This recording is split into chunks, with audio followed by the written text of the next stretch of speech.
Assalamualaikum. So, punta tayo dito sa ating, ito, lolo ko nagtanim nito. Tapos, ngayon, ito na siya, Dati, bata pa lang kami, ang hilig-hilig namin kumain ito. Alam niyo ba kung ano pangalan nito? Hindi po ito apple. Ang bango niya po.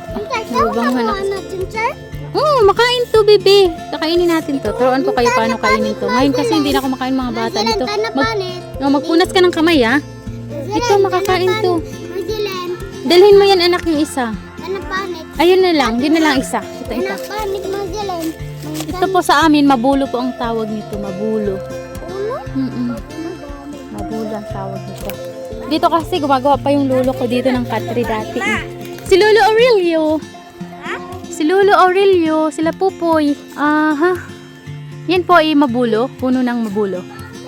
Hindi ko alam kung alam nyo yan, pero sa amin kasi, kabataan namin, talagang ito yung pinakamasarap na prutas namin dito. Mabulo.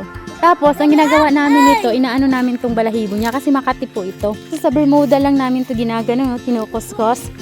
Puro lang siya, hindi. Hindi, ang bango niya.